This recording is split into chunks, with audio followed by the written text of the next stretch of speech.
world shaking, like not just mind blowing. This was going to shatter what I thought reality would be if this is real. I was already leaning towards the this is being real part because I experienced lucid dreaming. So I was seeing that you could enter the astral plane, explore the astral plane, potentially enter other people's dreams. That was enough. I was hooked. So I started looking into how to do this.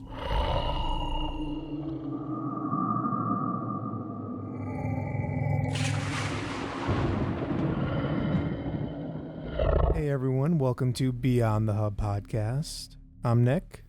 And I'm Brandon. Today we're going to be diving into the topic of astral projection. Continuing on from last episode, you've had some experience with this as well, right? Yeah, if you guys didn't tune into last episode, definitely recommend it. We talked about lucid dreaming and my personal experiences with practicing lucid dreaming, and I wouldn't say mastering, but getting very, very skilled with lucid dreaming. And this is the next step in that story. I'm going to continue where I went from there. So without any further ado, unless Nick has any questions. None right now. Okay, we're going to carry on. So I left off talking about my crazy lucid dream I had that I saved this girl. I was flying, shooting fireballs from my hands, yada yada, having a bunch of crazy awesome experiences, basically like a superhero. Now I have had other lucid dreams other than that one, but the majority of them were not intentional, because you can lucid dream without intending to lucid dream. You can become lucid in a dream and not be startled from becoming lucid and wake yourself up, but actually stay in the dream. That is one of the methods that when I would research on those forums, that they said, keep your eye out when you are dreaming. If you are already dreaming, there's a way to also like become lucid within the dream. I went to the walking into a dream route. So as I was researching more and more on these forums, I stumbled across the topic of astral projection. It was another like sub forum on that main lucid dreaming forum or whatever. And astral projection is, for those of you who don't know, when your soul, your spirit, leaves your physical body and has free reign to explore and roam around the astral plane, which is what some call it. Some call it the astral plane. Next episode, I'm going to go into my personal theories about what the astral plane actually is. But carrying on with the astral projection, some people also call astral projection remote viewing. This has been used in, if you dig and look and research yourself, you can find out that there were secret government research operations where they would try to remote view so that they can maybe gain intel on the enemy, or maybe for worse, more nefarious uses.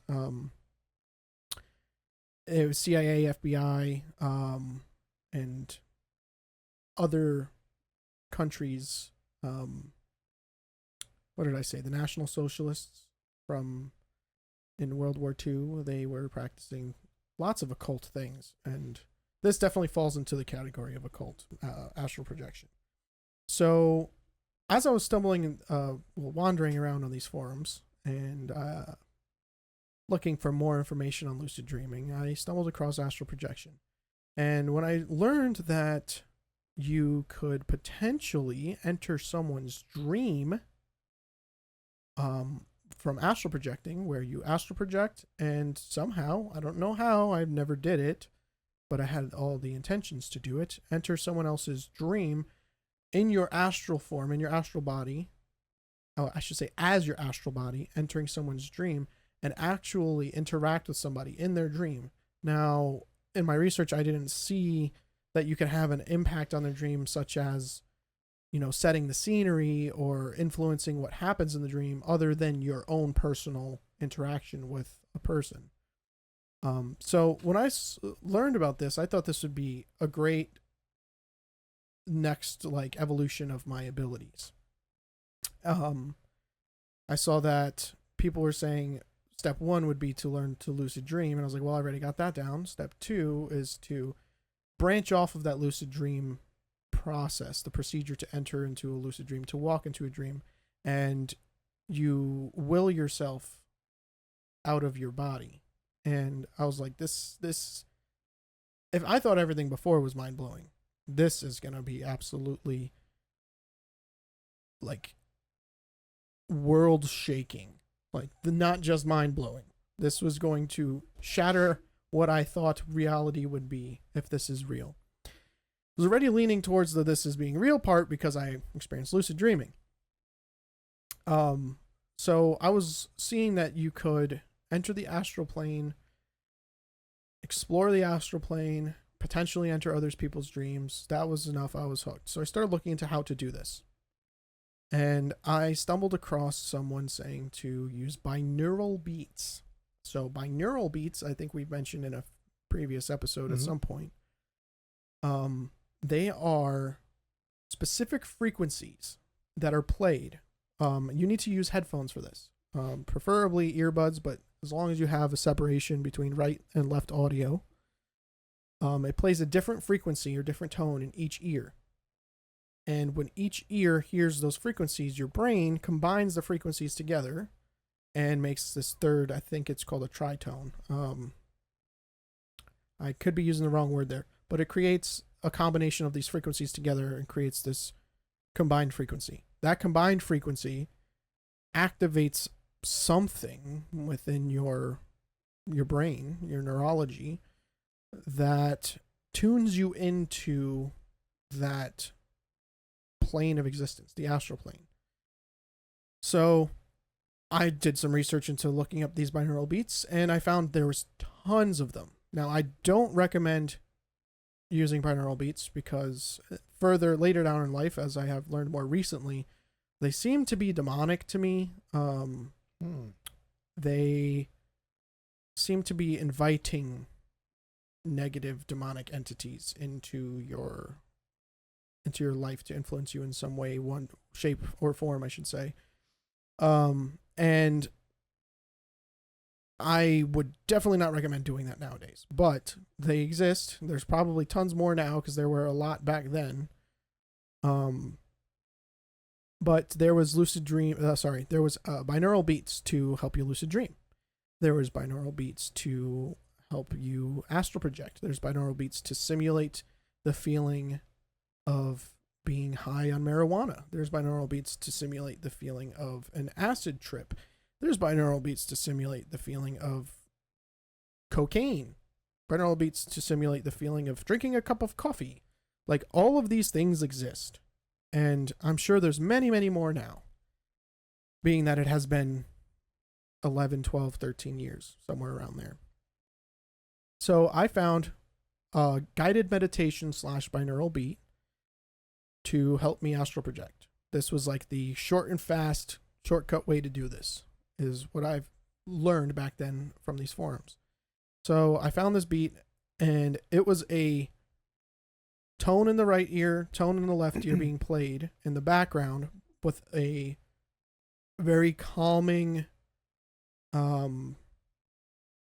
like British accent guy, very calm, talking and walking you to, it's like a guided meditation, walking you through to astral project.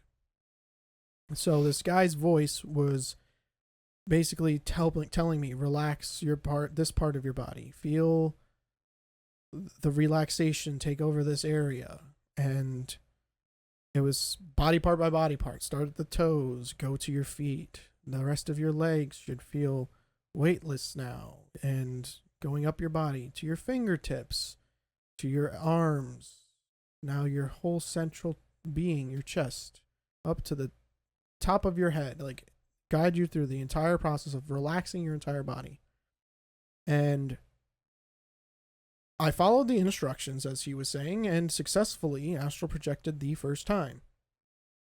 Now, this is where sleep paralysis comes into the experience, because I did learn that it's very likely, it is almost a necessity for sleep paralysis to take place when you're doing your astral projection through this method, I should say.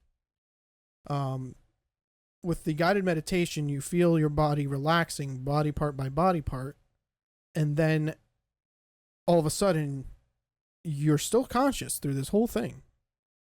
I should say I was still conscious through this whole thing, and all of a sudden I felt that I couldn't move my body.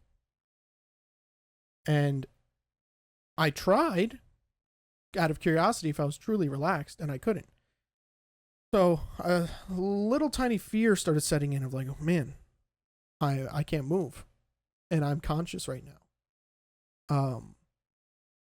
But I heard this guy's voice in the guided meditation, basically affirming, like reassuring, like it's okay if you can't move. Basically, like you're not supposed to. Now is when you start to will your body, your astral form, out of your body.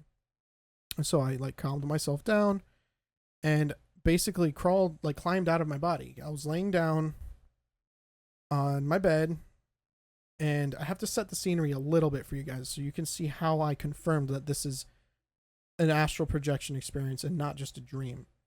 So I had like a cot, basically. It was a very thin bed. I was laying down. My head, the side my head was at, above my head, you could say like 3 feet away, 4 feet away, there was like a walkway to walk into the room I was in. And above my head on the wall was a clock. On the clock, it had normal, hands for the clock and the numbers and everything. On the clock, I saw it was like 6:58, I believe. 5:58. The one time I do remember for sure that the clock said was 6 o'clock on the dot, and that's when my mother came downstairs. So I successfully astral project. I'm out of my body. It was a little terrifying because I went through the sleep paralysis to get there. And now I'm hovering, I'm floating in the middle of the room, looking at my body, laying there. But I can see my like ethereal astral form. So you're not like walking No. around, I'm floating. Okay. And another key point I want to say real quick is when I realize I'm in this astral body, in this astral form, this is my spirit, this is my soul that I'm currently experiencing it. It's the same, like I described last episode, what you experience to be your life experience from your first person perspective in base reality. That's what this also feels like. That's what it feels like in a dream. This feels the same, except things look a little bit different. Looks like there's like a film grain on everything, like a filter on everything that exists. And things that have life to them have an aura around it. I'll get to that point. So I also noticed that there was this like silver tether that goes from the center of my being, like center of my chest, a little bit above my stomach. It's like a silver tether that is connecting me to my body. And I noticed that it goes into my chest. I looked down at myself and saw it in my chest, and saw that it goes back to the chest of my physical body. So I found that interesting. I was like, I wonder what this is. I didn't read anything about this in the forums. So I'm like, okay, cool. Well, that must be what connects me to my body, so I can't get lost. Like, cool. I could always find my way back. Did it connect you to like, could you go through the building? Would it like be wrapping around and like going out the door, or would it like just seemingly go where you go, or like were you able to go through a building? Yeah.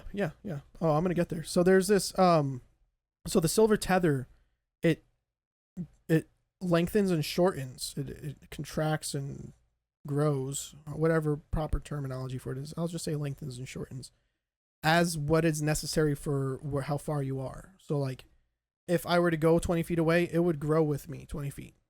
If I were to go back 20 feet, back to where I was, it would shrink and shorten back to there. So it's not like there's slack where you see it wrapping and coiling around or anything like that. It's not like there's a set distance where it's 50 feet is the max distance I can go, and all of a sudden, I can't go anymore because I hit the max, and now I go back and now I see 50 feet of slack of silver tether. It's not like that. It's literally It grows and shrinks, and it's not like you feel it. It's not like you feel it pulling or tugging or anything. It's just there. I think it's literally the ethereal tether that connects your soul to your body. I think that is what God put there to connect your soul to your body. And I think I'm sure most people have seen the Disney production Hercules, right? Mm-hmm. The animated film with the Fates, the Yeah. sisters, and they're trying to cut the cord. That's what that is. That's what that silver tether is. They're trying to cut the cord for his life. Remember Hercules is like falling into like Tartarus or something like that. I don't remember the exact details, but the Fates were trying to cut and they couldn't cut it. Well, I believe that in reality, in real life, not just in Hercules, but that tether can't be cut by anyone except God. Or if God gave permission or the ability to an entity, or maybe Jesus, to cut that. I don't think a person or a demon or anything could just come along, see that, and be like, snip, you're screwed now. I don't think that's how it works. I could be wrong, but this is just where I'm coming from, because I confirmed that silver tether is a thing. It is actually there. So, I noticed that tether, and then I look at the clock as I hear my mom. So my mom comes downstairs. This was downstairs. And right underneath the clock, there was like a little cutout in the wall for like laundry. There was a washing machine and a dryer. So I'm floating there, and my mom walks past me. Well, like I'm floating here, my mom's coming this way, and like right here, I look at her, and she doesn't recognize me. She doesn't see me. She doesn't. I look straight at her, and I'm like, and she doesn't react. I'm like, okay, so she can't see me. This is interesting. She walks to the laundry. She takes a load of towels and she takes them out of the washing machine and puts them in the dryer.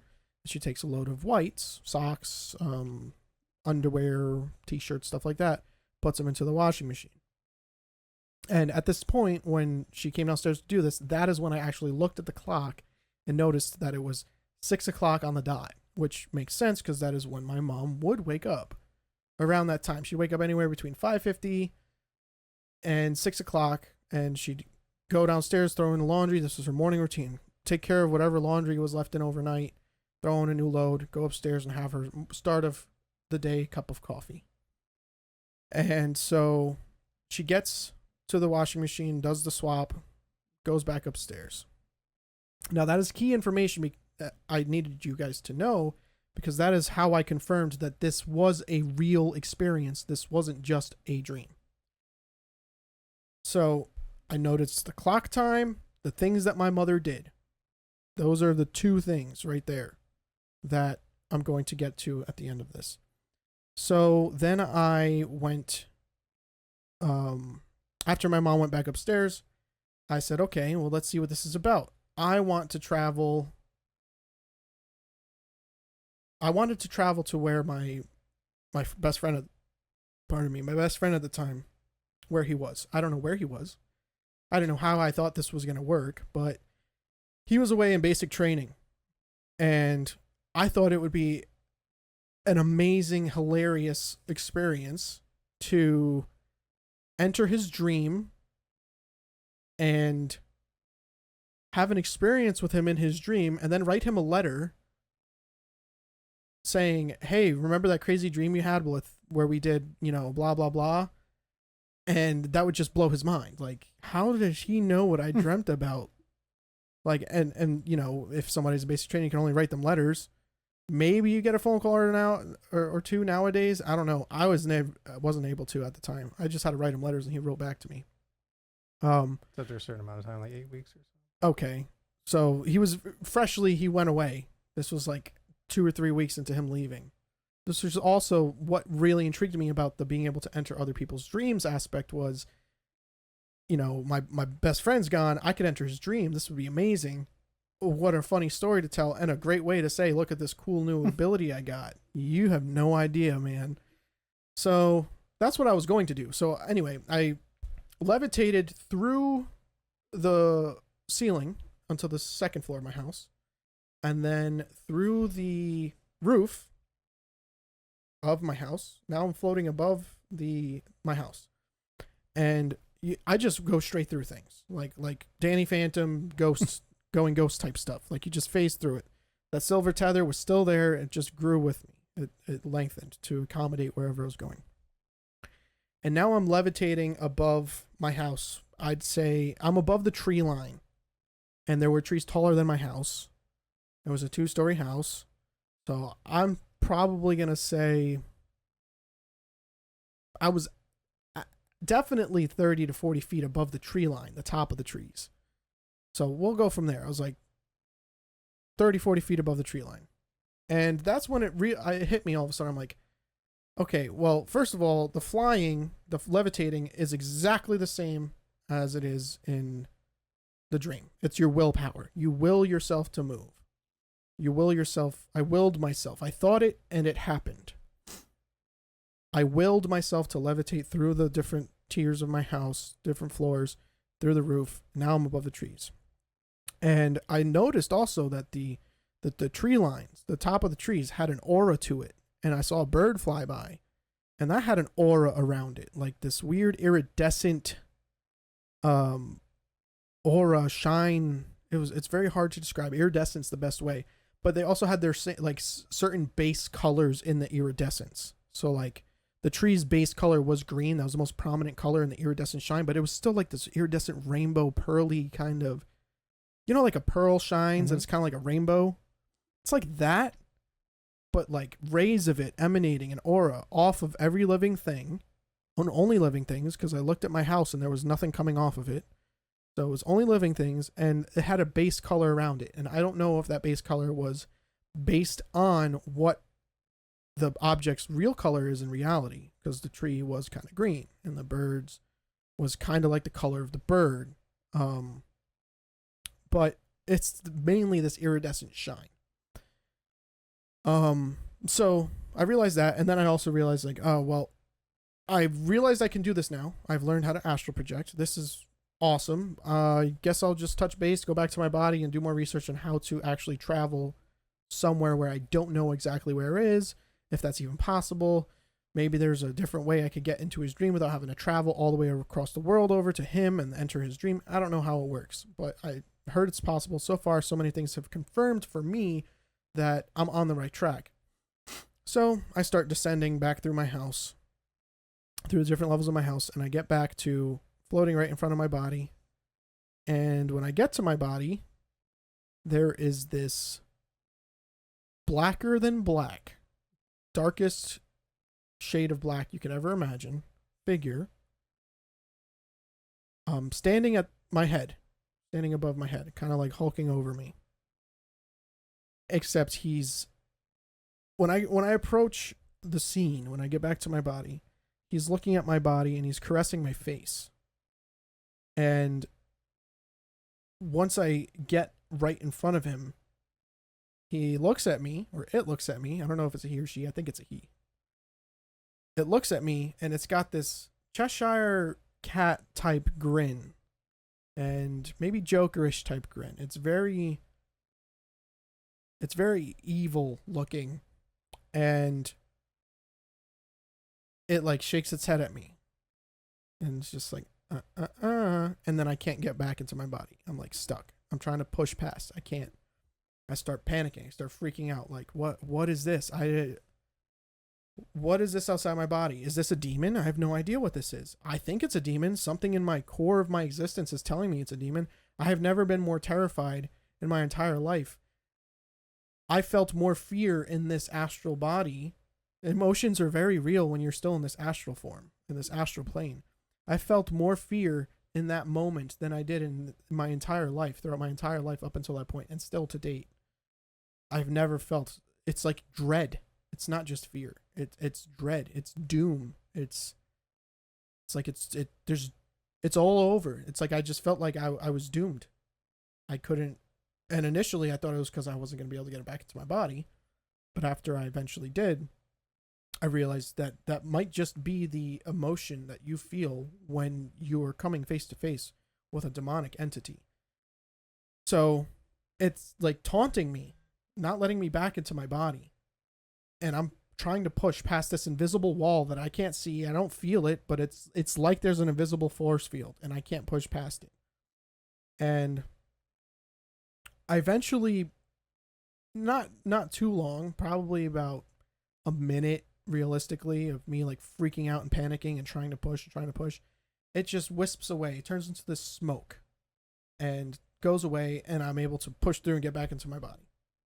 Now, just to further describe this thing, I realized this when I shared this testimony from start to finish on another podcast on the confessionals. That the stature and the height and the size of this demon was extremely eerily similar to the size and stature of the reptilian humanoid thing that I fought in my lucid dream. So, was that the same entity?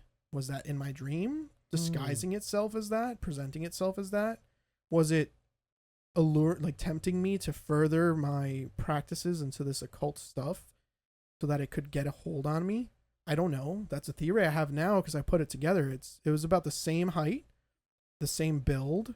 It was just blacker than black. It was ethereal, kind of like, I don't know if you guys know what ethereal means when I'm saying it, but it's like this wispy, smoky type of look that you can look at it. It looks solid, but you can tell it's not. And it was the blackest black. Think of the darkest color of black that you've ever imagined. Darker than space. Like, I could probably see this demon in space. In the blackness, emptiness of space, I could still see this demon because it's darker than that. And it had like laser pointer red dots, like for eyes. And they were sunken into the face. It wasn't wearing clothes. It wasn't anything like that. It had it had long fingers, probably about like this long. And they came to a sharp point. And the only reason I know that they come to a point is because when I saw it on my face, like caressing my face.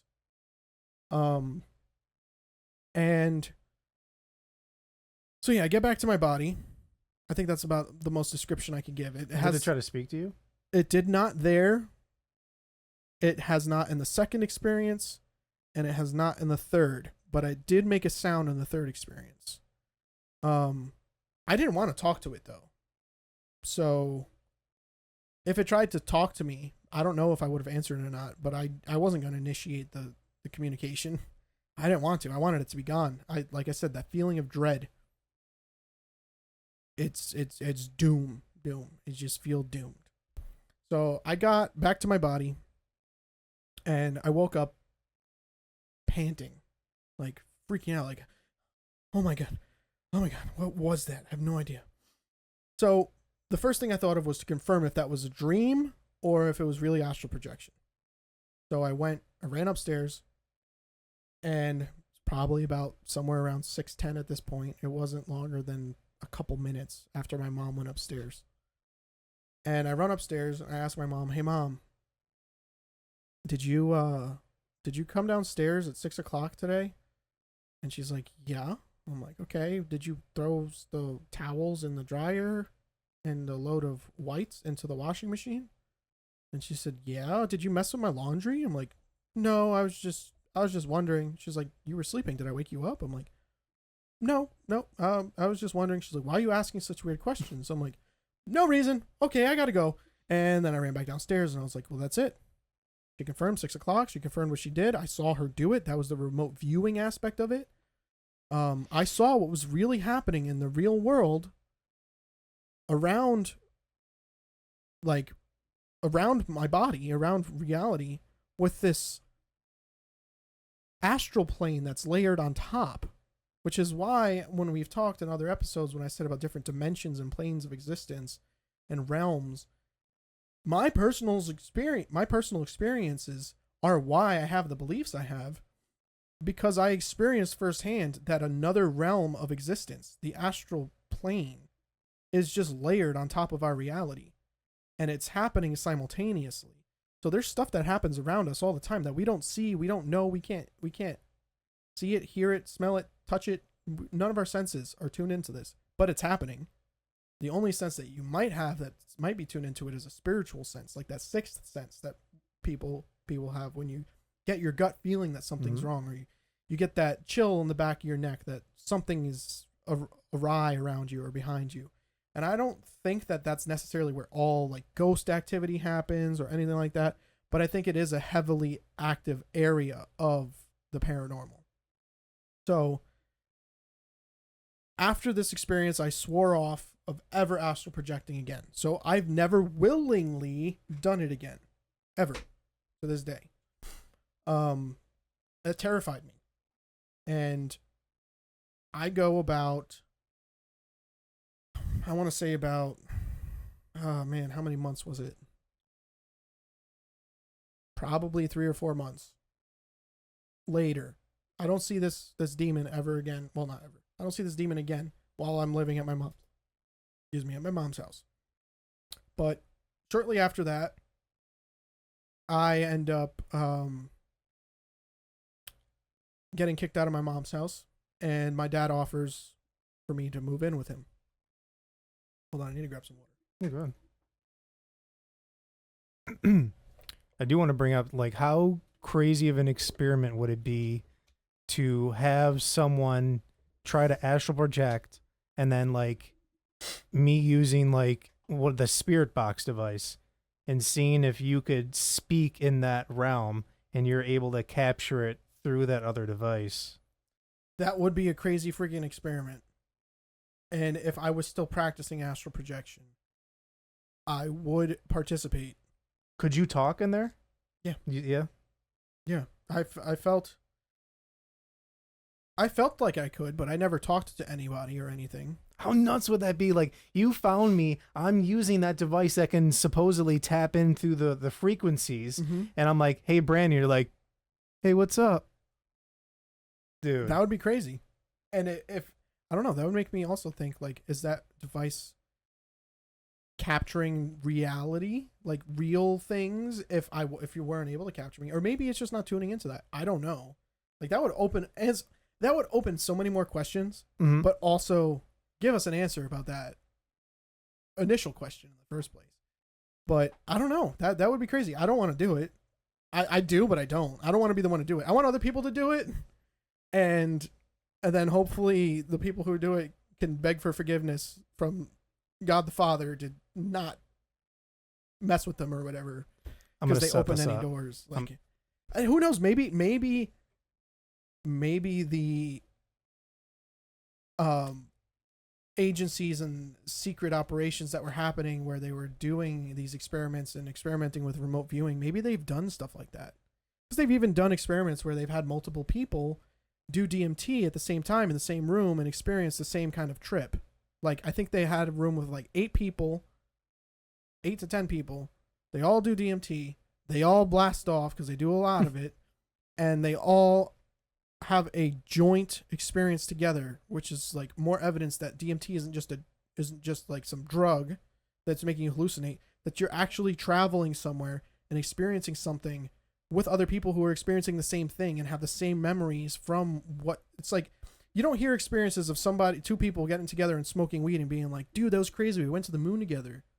Like, no, that's not what happens. But you hear crazy experiences of people doing it, in a scientific setting, in an experiment where there's people doing DMT together, and they're all like, yeah, we all talked to that same entity, and they told me this. And that person was like, yeah, I was there. They told me this. And they're taken apart when they're interviewed and asked about their experiences when they blast through the veil.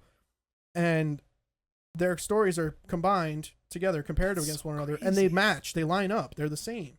That's so cool. So, like, I think it's fascinating. Yeah. I think it's really cool. But do I want to mess with that? No. Sorry. I'm sorry I cut you off before that. So you're fine. Moved into your dad's. You're fine. So yeah, I moved into my dad's, and I had another encounter with this demon. I was chilling in the living room on a couch. It was a sectional, and I was playing Destiny, one of my favorite video games. And this was Destiny 1 at the time. And I'm trying to get together a group of people to do one of the 6-man activities in the game. And I'm waiting for replies or people to respond to my invites. So I'm kind of just floating in orbit in the game. It's basically like the home screen. And there's music playing in the background. It was a very relaxing, like ambient. I don't know if that's the right word. Like spacey vibe to the music. Ambiance. The music, the soundtrack that's playing is very, very. It's just relaxing, cool. I like it a lot. It's one of my personal favorites.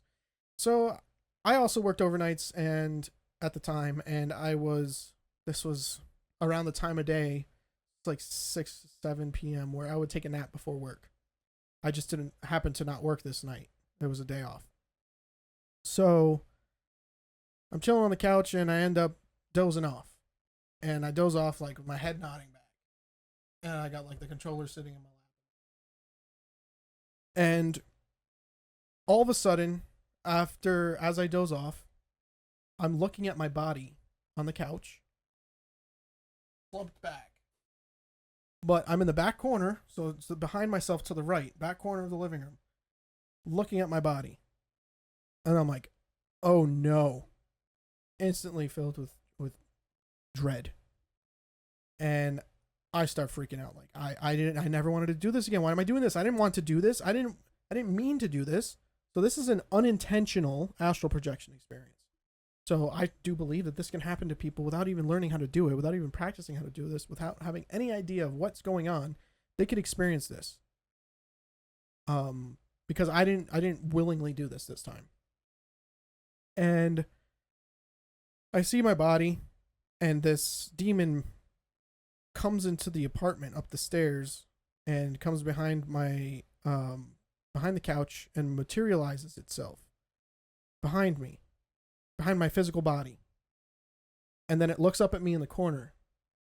So like every experience I've had with this demon up to this point acknowledges and looks that there's a physical body and there's an astral body. It's looking at both. So it looked at me up in the corner and it gave me that same grin and shook its head. And I was like, I'm freaking out. I can't move again. What is this thing doing? Why is it following me? I don't know. I don't want this thing. I thought I'd be free of this. Leave me alone. Blah, blah, blah.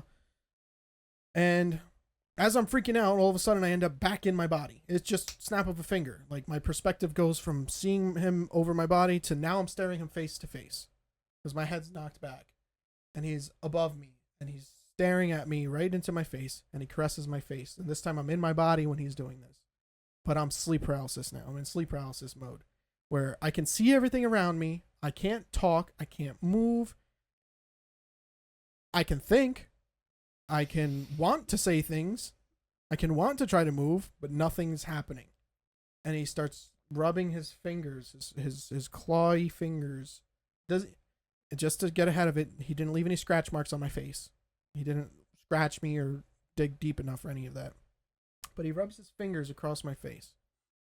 And I'm staring him face to face right now, and I'm terrified. Like, for lack of better words, I shit myself. Not really, but I was doom and dread once again. And I start calling out for my dad. Like, I'm trying to at least. So, like, the core of my existence, who I am, I'm like, Dad, help me, Dad. And no one's home. He's not home. So I'm just crying out, hoping that maybe through the ether, maybe through some type of unknown to me at the time way, he can get a sense that I need him. And as I'm calling out, the door to the apartment, I hear it open. And I hear footsteps coming up the stairs, physical footsteps. And as the door opens, this demon goes from staring at me, its head goes from looking down, it shoots to the stairwell. Like it was startled. It didn't expect the door to open. So it shoots the stairwell, and then it turns into its wispy smoke cloud again, and whooshes out the door down the stairs. Well, out the living room, down the stairs, and leaves. And I'm still stuck until the footsteps coming up the stairs. I'm freaking out, thinking like, oh man, somebody broke into the house. My dad's not supposed to be home at this point anyway. Like, who is this? And until it's my dad. He comes up the stairs and he turns to the right to come into the living room. And as soon as he gets to the top, the top of the stairs, and he turns, I wake up and I'm like freaking out. And he's like, "Whoa, what's going on, man? Like, you okay? You have a bad dream?" I'm like, "No, no, no, no, no. I gotta tell you because you're the only person I think that would believe me, and I don't know who else to tell. I have to tell you, you know." Then I told him that the experience I just had in that moment, what I believe invited this into my life, which was beginning the astral projection, maybe even beginning the lucid dreaming. My experience with lucid dreaming, my experience with astral projection, what's been following me, and my dad says to me, "It's really weird that you mention that because I felt a dark, like evil energy that's with you, and I know it's not you, but I felt it at times when we've been home together, and I felt it since before you got kicked out of your mom's house. Like this demon, you say, I think he's been following you for longer than you think." And I'm like, "Well, it could be or couldn't be, but I don't know what it is. What do I do about this?" And so he said, "Well, I strongly believe it's a demon. So I think the only way to rid yourself of that is to ask for Jesus to help you. I can't help you. I can lead you to Jesus, but you got to ask Jesus yourself." And so that's when I started. The next morning, I woke up and sat down with my dad for some morning coffee and talking more about these experiences. And he told me the accepting Jesus prayer. I don't remember what it's called. I don't remember the prayer word for word, but I basically accepted Christ into my heart, accepted him into my life as my Lord and Savior.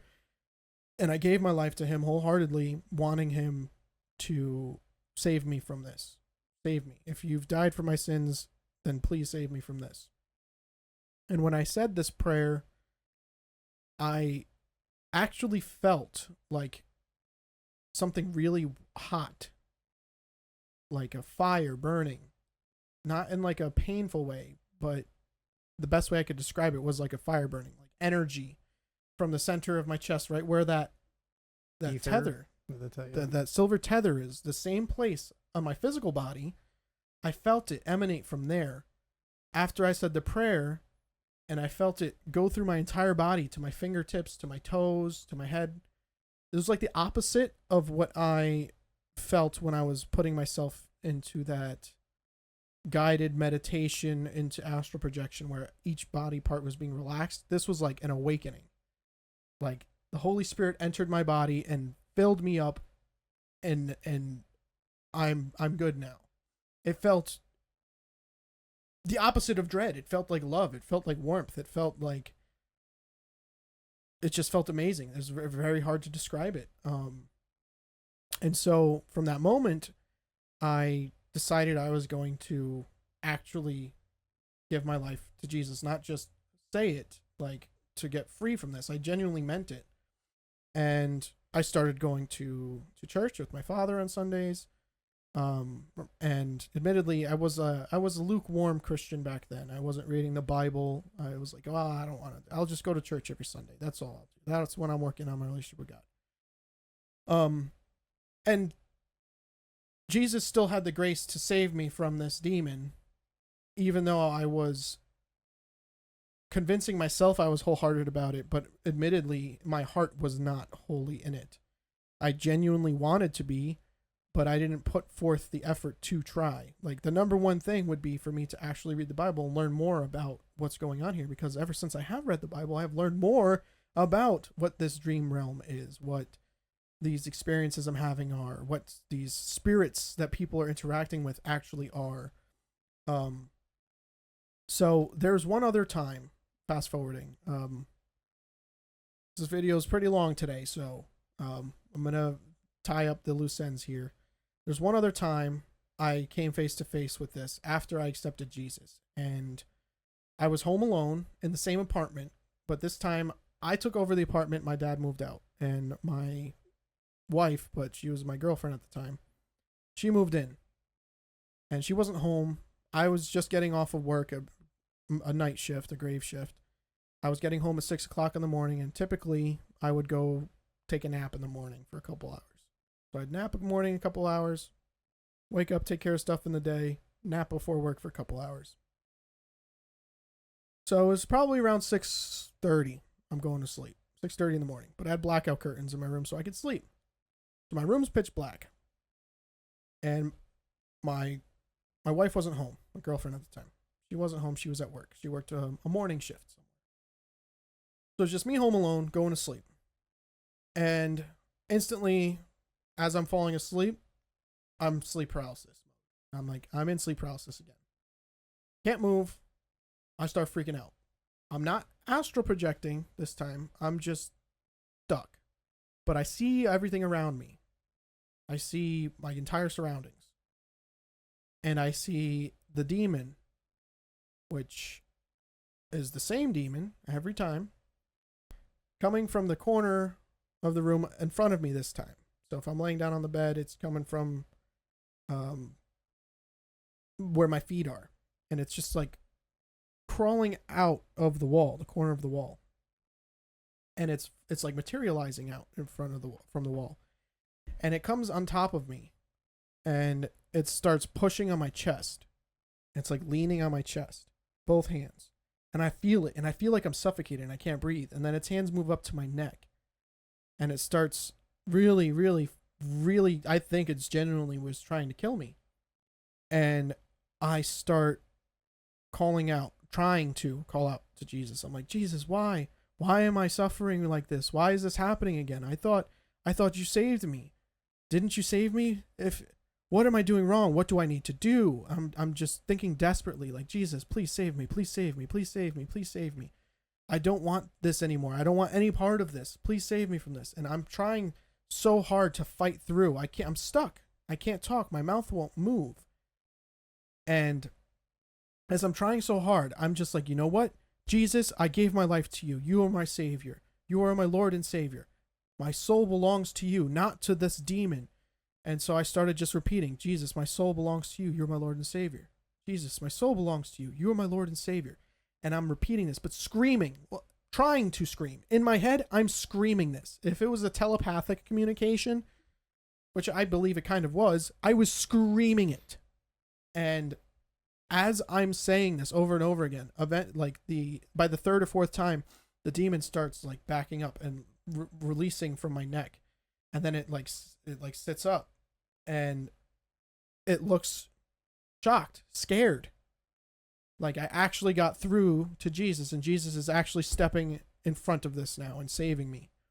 And I said this probably 3 or 4 times telepathically, and I finally broke through the sleep paralysis and woke up.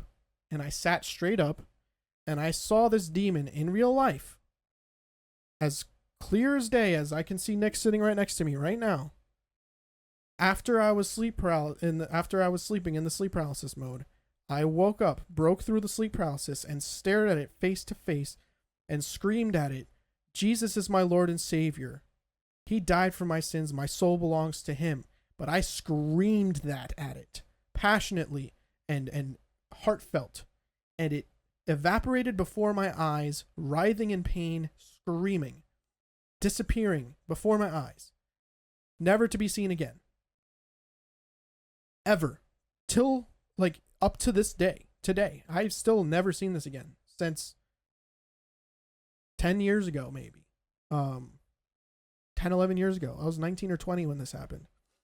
And all 3 experiences were within the same year. So, Jesus literally saved my life in those moments. And that is why I call this my testimony, because it is not just my accounts of my experiences. It is my experiences that brought me to accept Christ, to become a Christian, to try to live my life better every day that I can, trying to be the best version of myself, the best man that would make Jesus proud, that would make God proud, and not feel like that they wasted saving my life that day. And I use every opportunity I can to share this story with people, hopefully inspire people to not mess with the occult, because this was a cult. I have never felt genuine terror or fear like that in my entire life, since then or before then. And ever since Jesus saved my life, I've been all for him. So that's why I have a lot of the views I have. When Nick and I discuss these things and he wants to go and do these investigations and stuff, I'm not smacking him in the face. I'm not smacking Jesus in the face after he saved my life. That's not happening. No disrespect. I would love to know these things, but I'm not the one who's going to go do it. That would be like, thanks for saving me, Jesus. You know what? I'm not doing that. No. So that is my astral projection experiences. And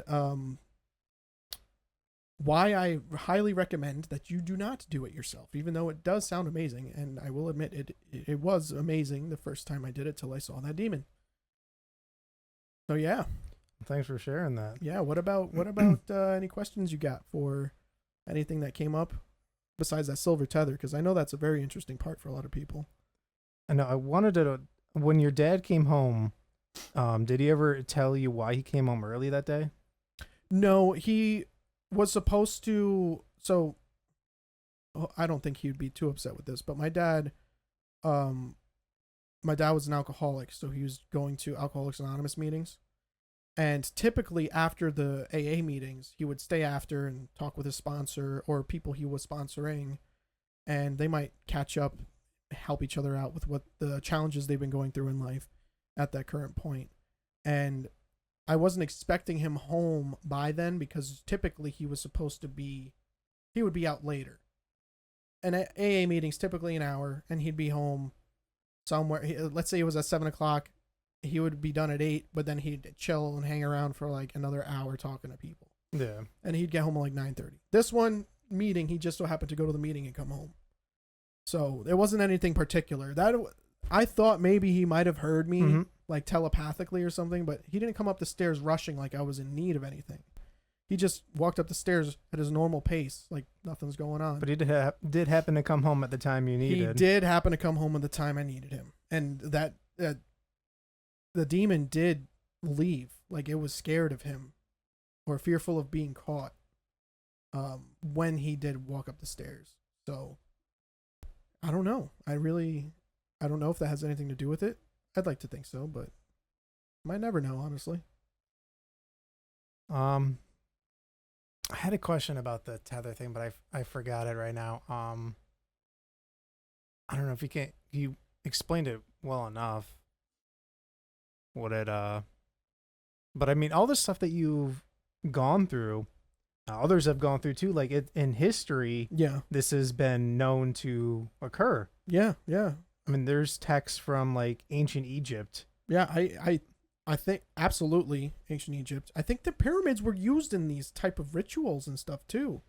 I don't think they're just places to bury their dead kings, man. Like I'm pretty sure there was some particular design to channel into certain acoustically it was realms. Built. I don't know the science behind it. I just strongly think and doubt that it was just for, it's not a fancy coffin, man. Yeah. And I think that in the Aztecs or Mayans, somewhere in South America, I think they practiced stuff like this too. I think one of the gods they worshipped was like Quetzalcoatl, something like that. It was like this dragon god thing. I think so. And it demanded sacrifices and stuff like that. And I think there's some crazy stuff over there too. Back when you're saying the beginning stuff about the lucid dreaming, what if that, like you're saying, like what if that the beginning stages of that was a ritual when you were going into those binaural beats and that guy talking it in there? He's, oh, relax, it's fine. But that was just the start of this ritual. I think it is. No, I genuinely think it is. That meditation, that guided meditation, I believe is a ritual. It is. That if you practice this over and over again and did it every time, that you would get it. There's people apparently who are capable, like in my research nowadays that I've done, there are people who have mastered astral projection to the point where they could just be like, all right, that guy's running away with $50,000 of mine after this drug deal gone wrong. Buddy, I know you can astral project. Can you remote view and like go check out where they're going? Oh yeah, no problem. And then they come back and they're like, yeah, they're going that way, this way, doing that. It's like that easy for them. So like, could you find specific people in there? So like, if you were home, you didn't know where anyone was. If you're like, I want to find my buddy, like you were trying to do before, could you just find him wherever he was? I don't know personally. Um, I got the sense that it was possible, and a lot of the astral plane works as the dream realm. Like I should say, similarly to the dream realm, because I haven't connected anything officially yet, but I have my theories. Your willpower dictates what happens in both. So it's like your thoughts and your will. You think something, it happens, kind of thing. But then you're lucid, so you could potentially find that person. So if you think and tell yourself, I'm going to find this person, maybe it just happens because you're thinking it. You know, you want it to happen, so it's happening. And I don't know, maybe people could use this realm to perform like hits and stuff, man. Like, what if there's like an astral projection assassin out there? And he's just like, yeah, this is your target. And the guy's like, okay. Well, could you physically affect things in there? I don't know. I really don't know. Or is it mostly a tool to spy? I think that's what they were researching it for in like the early 40s, 50s. And even into like the 70s and 80s with like these secret projects from these agencies like what's it called? MK Ultra and stuff like that. And I think the Montauk Project or something like that. They were using it as reconnaissance, as information gathering, more than straight up assassins. But like, what if you could like astral project to somebody, force their spirit out of their body, and cut their tether or something? That's crazy. That's crazy. Like, that's just a thought. Like, I don't know, but a lot of this I have confirmed as being real and possible through personal experience. It's up to you guys whether to believe me or not. I swear on my life, I swear to all that is holy, I'm not making any of this up. Well, there's actual science. I want to read this off real quick. There's actual science to sort of back up out-of-body experiences. So apparently there's changes in your brain activity. For instance, the part of the brain called the temporal... what's that word? The temporoparietal. The junction acts differently during out-of-body experiences. So there's evidence in there that it's all these different cycles of sleep, and then you put in this out-of-body experience. That's a separate part now. Yeah. That's a different thing. That is a real thing that they're seeing. Yeah. And I think there is actually something really to that, like the pineal gland being activated. I mean, this was a joke in American Dad. Do you remember that? I remember that episode where like Steve is learning how to astral project or lucid dream or something, one of the two, and he's like, it activates the pineal gland. Oh, big fluoride's ruining everything. Like, you know what? What if that's true? What if they're telling you that little hint of truth and in a comedic form? Because they're like, haha, we're making fun of the conspiracy theorists, but like, okay, what if it's true though? And that's 99% of what happens. I mean, like, people who are doing bad things are doing those bad things and then preaching about, oh my gosh, why would you even think about doing those bad things when they're the ones doing those bad things? Oh, tons of things come to mind with that. But so do you want to give any techniques or? I did. Laid it out for you guys. The beats.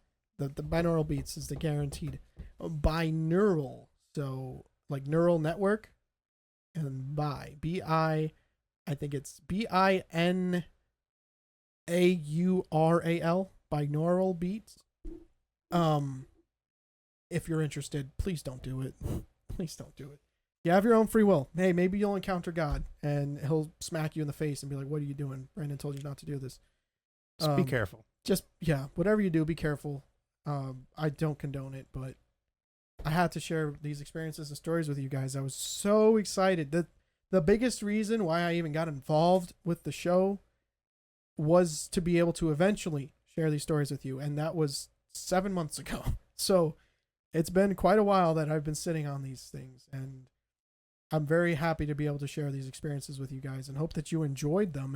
At the very least, you don't believe them and they were entertaining to you. And if you do believe them, please be very careful with what you decide to practice and get involved with, especially with the paranormal and the occult world. And real quick, if any of you have already practiced astral projection or remote viewing, please share that with us in the comments. I would love to gather more information about this. Absolutely. Obviously, we're okay with sharing our story, so please don't be afraid to do any of that. I mean, we're not gonna judge you. I can't say about the rest of YouTube, but in here, you're all right. Bless you. Whew. Thank you. But this stuff opens up so much other avenues and possibilities. Like astral projection? Yes. Yeah, and lucid dreaming? Yeah, absolutely. And, I'll just reiterate, I really learned a lot from my experiences, and I'm really excited to go even deeper on tomorrow's episode about the dream realm. So. Oh, yes.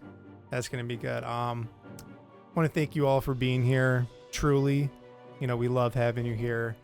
Can't thank you enough for tuning in to us.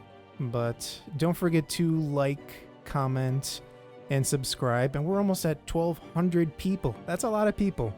And I want to thank you all for being here. We'll see you next time. Take care, everybody. Stay curious. Keep seeking the truth.